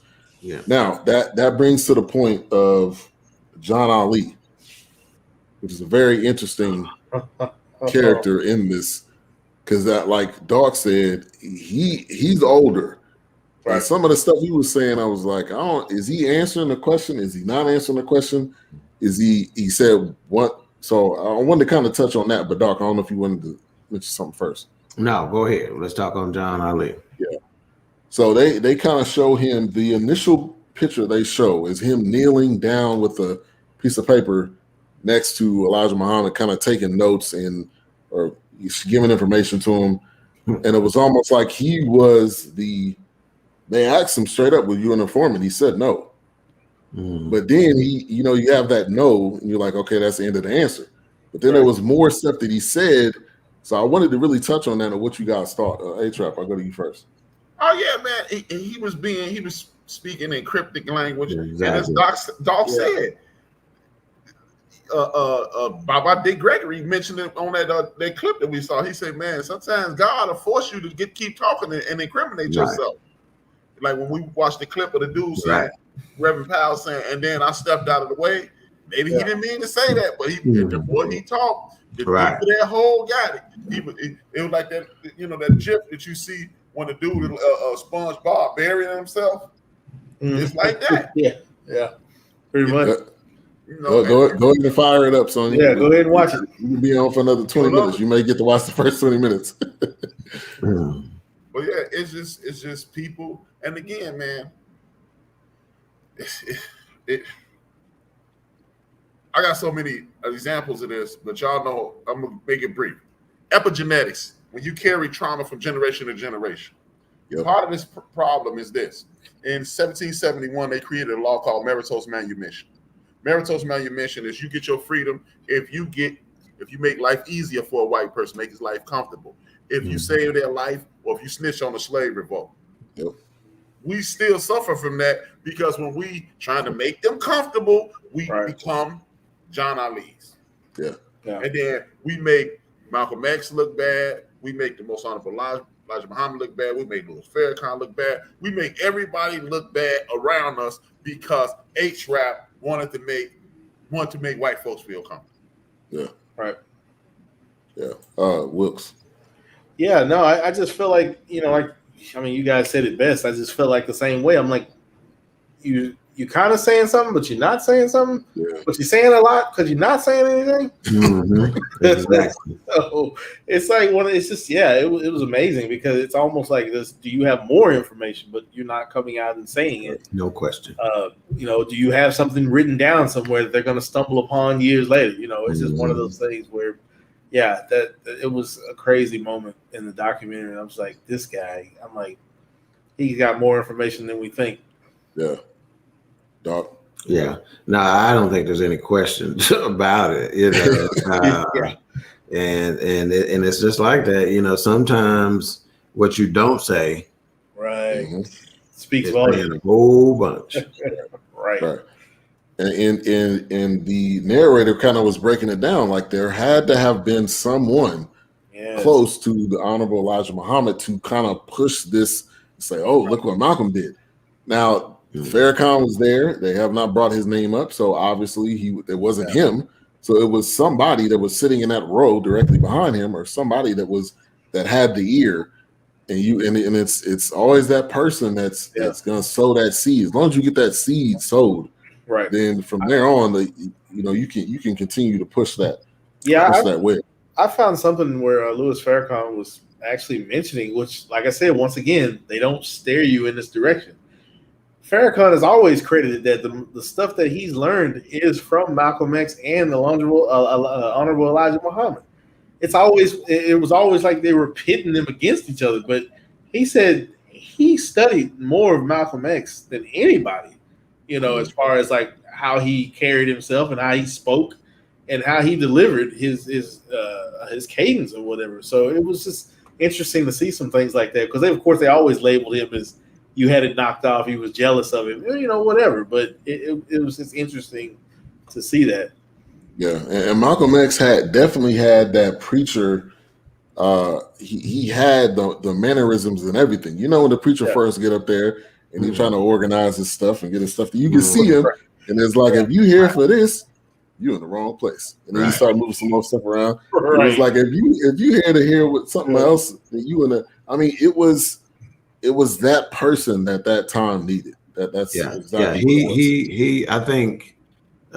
People he resonated with people because of his genuineness, and they could see that this was just a genuine dude, right? And he's a regular dude. He just served time, and he was no slouch about telling folks, hey, I did this. I got caught up. I such and such and such. I was fooled. I fell for the okie doke, et cetera, et cetera, et cetera. Right. So I think, because he was so genuine, it resonated with folks, we have a pretty high BS meter and we can tell when folks ain't being genuine, and I think that's why he resonated so well, and why even those powers that be that had the choice of being able to determine who are we going to interview on 2020, who are we going to interview on 60 Minutes or on this program or on that program, who are we going to write an article about? And they're going to write an article about the person that resonates with society, and he resonates because he's genuine. Yeah, he was too real. Exactly. I just want to touch on something what Dawk was saying, and this is kind of outside of what we're talking about, but there was a company that I once worked for, and old management had been displaced and new management came in, and I was already in a position of leadership at this point, and they couldn't understand why I did not delegate enough to the people around me. I was like, because I used to do what these people are doing. I was like, I used to pull orders. I used to scan, pack and sort, load the trailer. They respect me more because I'm doing it with them or I'm doing it myself. They're not going to respect me if I'm standing there, hey, go get that pallet right there and put it on the truck. They're going to respect me more if they see me pick up that broom and sweep the warehouse or load that trailer. Or they're not going to think anything about it because they said, well, that's just David. That's what he does. Yeah. So it's just one of those things where, what Doc was saying, it's like they resonate with him because he's from the street. He's from the bottom. It's like, this is what he did, but I'm trying to help you get to that next point because I got here. Somebody helped me get to this point. Yeah. So, and it was really, so this kind of third episode was really talking about the FBI and how they got their hands involved in the Nation of Islam, and they were trying to get whatever information. But a very key point was Ronald Stokes, which was a friend of Malcolm X, and also it was talking about how Malcolm X was going really across the country, building and organizing mosques. And that goes back to HRap. I think HRap said this, that the Honorable Elijah Muhammad, his kids were jealous because Malcolm was the golden boy, really. I mean, like he was the mouthpiece, and he had a better mouthpiece, a more charismatic mouthpiece, I'll say, than Muhammad. But Ronald Stokes, and he's at a press conference. I think he was somewhere. He was like he was on a tarmac or something. And he's like, you this is a picture of a guy that was not doing anything wrong, and that's a direct correlation to where we are now. How many people that aren't doing anything wrong and they end up being murdered in the street or on the sidewalk? So like that I think that was another turning point for Malcolm. When you see someone close that is solid and you see that happen, I think that's probably going to go into 4. But I wanted to touch on that point, how that affected you guys, HRap. Yeah, I mean, this is what I'm about to say is not going to be a very popular statement. But this is where, when we talked about this earlier, this is when you have to remove the emotion from a situation. I don't have an ounce of proof of what I'm about to say, but this is just pure speculation. I'm going to say it again. I don't have one word of proof or research or anything, but I believe our great ancestor, Malcolm X, got emotionally involved because he probably brought Ronald in. He knew Ronald from the streets of Boston, and he probably put his foot that, used his influence as Detroit Red to convince him to come in, and then you die. So now I'm emotionally involved, and I'm angry, and this JFK thing, and then I'm angry. My boy, I done brought my boy into this, and he done got killed, and this is when I think everything started taking a turn for the worse. Yeah, I agree with that. Wilks. And again, let me say it one more time. I don't have an ounce of proof. That is pure speculation, because somebody's going to be listening to this later, and they're going to say, HRap said this is what it is. But it makes sense, though. When you have that guy that you bring in, that guy that you knew from before, you got into the Nation of Islam, and you're like, yeah, this is going to be good. This is going to be good for your life. That's just like saying you convince somebody to join a gang or something, and they end up being the one, and you left, and you're gonna feel guilty, angry. Yeah. I mean, all of those emotions. Yeah, there are two. When the Tormac thing, somebody mentioned the correlation between what's happening now. You got killed and you were doing nothing wrong.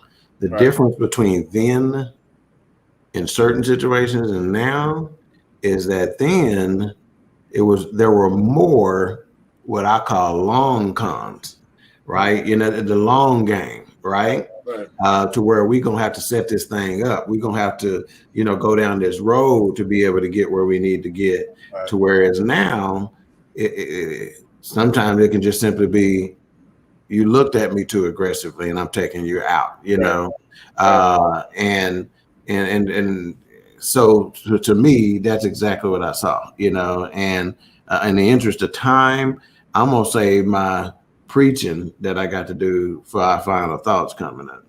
Okay. All right, Wilks, you want to add anything on to that?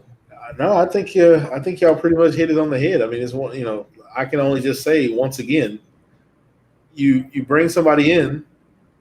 I've trusted. Hey, I've talked up this situation. I've talked up this moment, and then all of a sudden he was pretty upset about it. You can see how emotional he was. Yeah. It was like one of those things where it's like, man, I talked this up. I sold it to this guy. He if it was reputable for me, it was reputable for him, and then boom, gone. Yeah. Yeah. He was hurt. That was I'm hurt. I'm angry. Yeah. And yeah, I'm gonna get revenge. I'm gonna do what I feel like I need to do.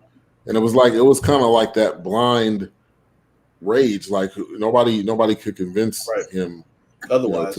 Yeah. So before we get into the final thoughts, Sam Saxon was the guy that brought Malcolm to Miami. Sam Saxon was in Miami and he was like, hey, let's come here. And that brings you into One Night in Miami, the movie. But I wanted to make sure I got that guy's name because he was also interviewed. And I'll say these past two documentaries, we what's the short guy? Sharpton.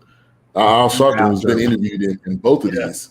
Yeah. So I thought that was kind of an interesting fact that he, even Summer Soul, which he didn't necessarily have.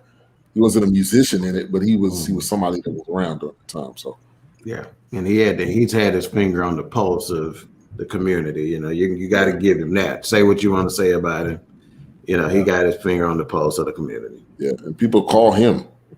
Wait till I tell y'all this after the show. Oh man, yeah. I got two hilarious things. But I like Big Al Sharpton better than I do Little Al Sharpton. It's kind of like the Luther. I like Big Luther. Looking like Count Chocula now. Wow. Oh. Wow. Repent and set yourself free. My back is killing me. But so we did 1 through 3 tonight. We're gonna do 4 through 6 next week. So Sonia, that'll give you some time to go through and watch it all. We'll be back next week. So final thoughts. I mean, I thought these first 3 blew it out of the water. Like I normally on Sunday is when I watch it, and I'm normally like doing laundry, fold the clothes. Like I had to do the folding, and I just had to sit down and get the notepad out because it was so much. Like we probably only touched on half of the stuff that I wrote down, but it's just so much that you want. Right. You want this information not just for this show. You want this information for the rest of your life. It's kind of what I was getting. So I thought it was. Yes, I thought it was. The first 3 was great. So I'm all in for the next. Can't wait. Dawk. Yeah, I'm gonna drop a couple of terms on you. One we mentioned earlier, which is propaganda. The other one I'm gonna drop on you is subliminal. And subliminally that's basically when something is below the threshold of your consciousness. So we got conscious thoughts and we got unconscious thoughts, right? We got conscious messages being sent to us and we got unconscious messages being sent to us. And when a subliminal message is being sent, the idea of subliminal is that it's affecting your mind without you being aware of it. Because if you're aware of it, then you're going to do something to stop it, right? Or counter program it. So in order to do that, we got to put this chemical in your milk because we know you need it for your cereal, or You follow what I'm saying? So again, the slow game, the slow or long game is what I call it, is dependent upon subliminal messages and propaganda being in place. So again, for us, you got to have conversations like these, because what it'll do, again, because the game plan hadn't changed much. Some of the tools and technology and that kind of stuff has, but the game ain't changed much. And if you are awakened, then you can pay attention to the signs of the game. Right. Great point. Wilks? No, really, I thought for this documentary, the first 2 episodes, amazing, because like I said, a lot of things I didn't know, a lot of things that it opened my eyes to. Because coming into it, if you haven't shaken off the name Malcolm X, as far as people trying to label him as a tyrant or just this out of control person, you would think, oh, well, his ways were never going to work, because no, they do work. I'm not going to let you keep busting me up against my head, So it was just one of those things where, no, it definitely an eye opener. Helps me kind of shake those things off, because like I said, I actually, a lot of the chat room, I really was kind of leaning on to see a lot of input, because Malcolm X is one of probably the most read and studied persons of our time. I mean, we could just be honest, but so I just felt like that was interesting, the input, and looking forward to the next episodes and chat about that. So, and of course, HRap, the brotherhood being right in his backyard, I figured, he was going to be on fire, and Dawk with his input. So, no, it was good. Yeah, I had no idea that Elijah Muhammad's Honorable Elijah Muhammad had a house on the south side of Chicago. I had no idea. As a matter of fact, when y'all come, y'all gonna love it, because it's literally like 2 miles away from me. We could literally walk over there. No, we ain't walking. No. This is the part of the this is Obama's neighborhood. This is Obama's neighborhood. There's no foolishness over there. It ain't about the foolishness. It's about the walking. We not walking. It's a row of houses where the Nation of Islam captains used to live. And you got the most honorable Elijah Muhammad, the house that he had, the new house that he had built right before he transitioned, and then the house that y'all see in the movies. They're actually refurbishing the house that you see in the movies, and a brother who, don't quote me on this, they have 24-hour security in front of this house. And the brother who was on security, he was like, yeah, this brother, it's a brother, he from the Nation of Islam, but he don't really rock with us no more on that level. So he didn't want that house to go to somebody else. Okay. So, man, when y'all come, man, when y'all see the way the most honorable Elijah Muhammad had this set up before, and I don't want to bash anybody, so I must say what I got to say about that off air. But before things didn't go the way he planned it, he mapped it out. But it goes back to what Dawk said. We could, we get subliminal messages, and then we act on those messages. The next thing you know, you so far down the ass end of the horse that you a turd and you out. Right.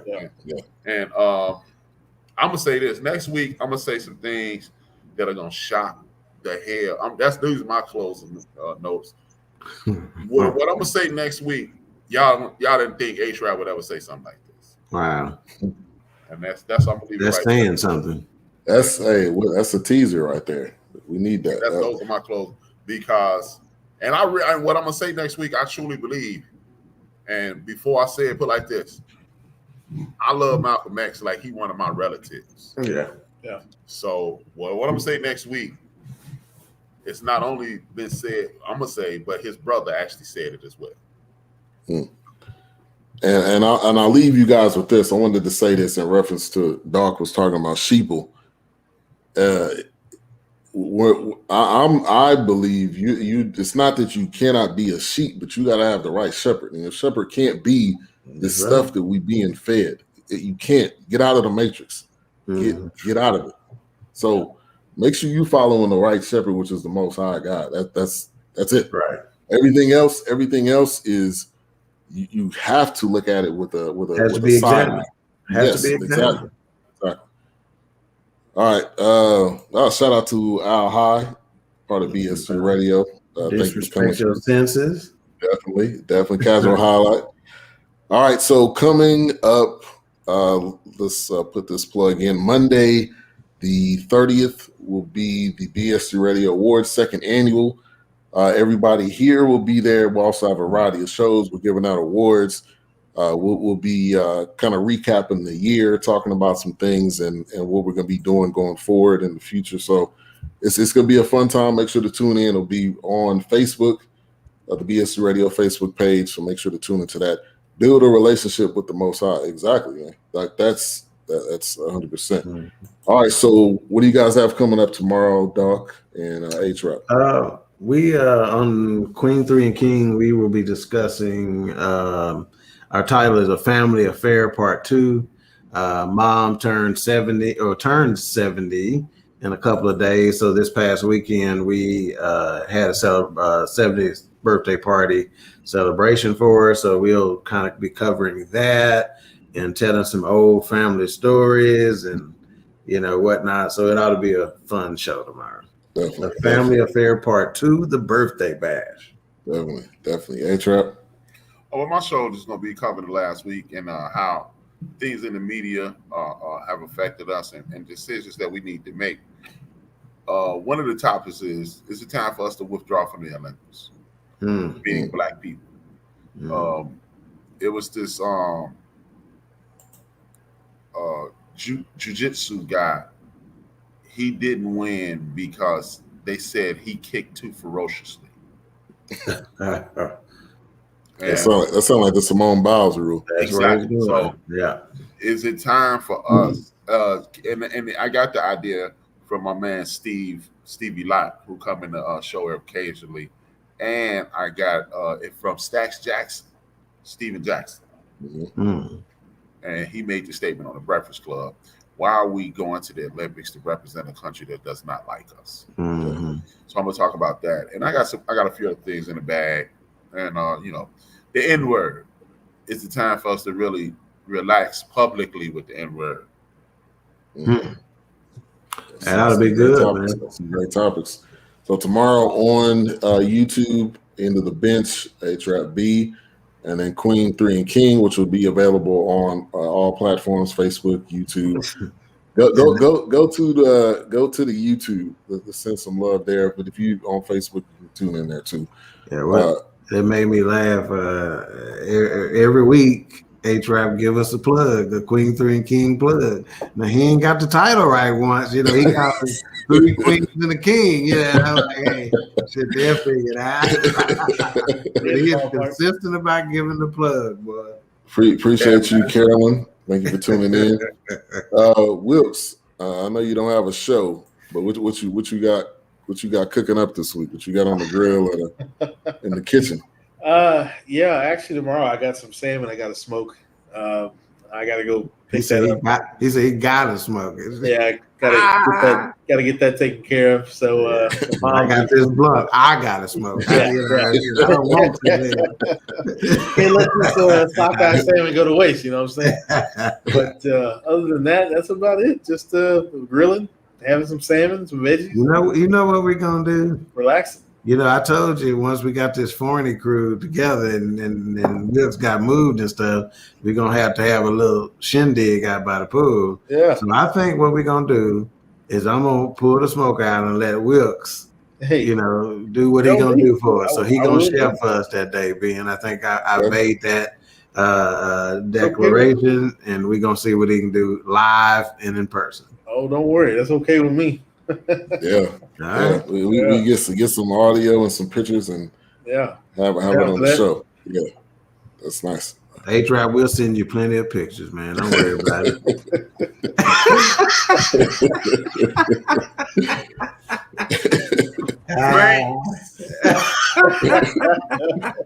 That's all right. Hey. After the way my back feeling, I'm gonna get some frequent fly miles soon. All right. All right, HRap, close us out.